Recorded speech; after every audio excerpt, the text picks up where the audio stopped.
मी खरं तर आज काही बोलणार नव्हतो, पण मी जर माझं थोबाड उघडलं तर काहीतरी वेडवाकडंच बोलीन.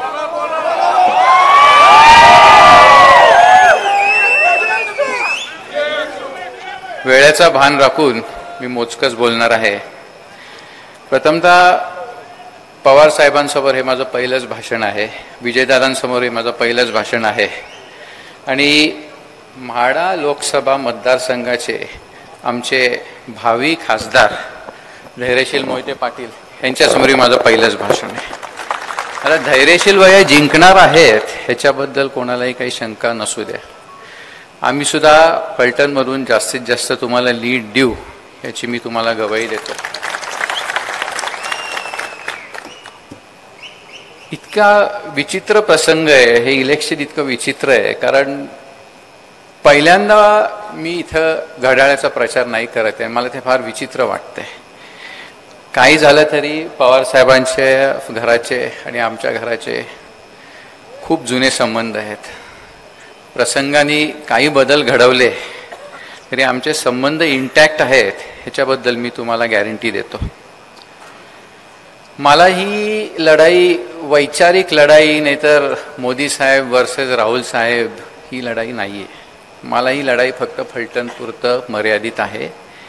इथे धैर्यशील भैया उभे नाहीत, इथे दोन नाईक निंबाळकरच उभे आहेत.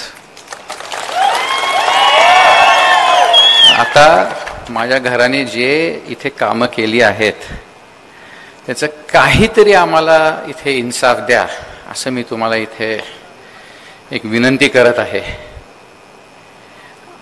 तुम्ही आमचं नेतृत्व तरी घ्या, नाहीतर कृपा करून मग त्यांचं नेतृत्व घ्या.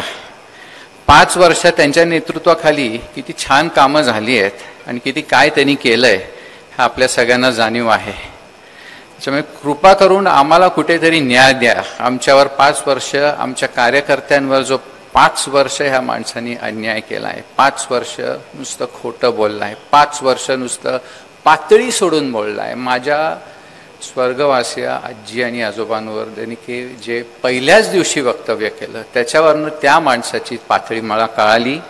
हा माणूस आमच्या घरातला नाही.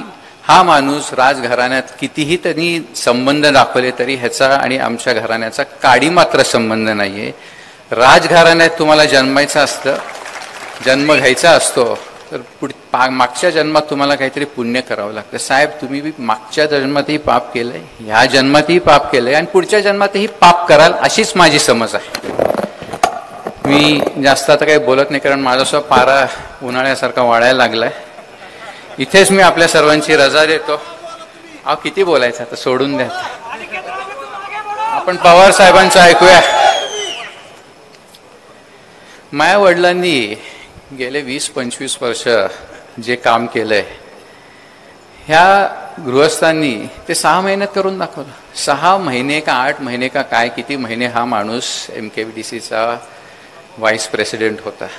जर इतकी या माणसात क्षमता आहे मग आपण ह्यालाच पंतप्रधान करून टाकूया. जास्त नवळ घेता मी आपल्या सर्वांना इथे सांगतो, धैर्यशील भैया मोहिते पाटील आमचे म्हाडा लोकसभा मतदारसंघाचे खासदार होणार. ही बात 4 जूनला सगळ्या देशभरात कळणार.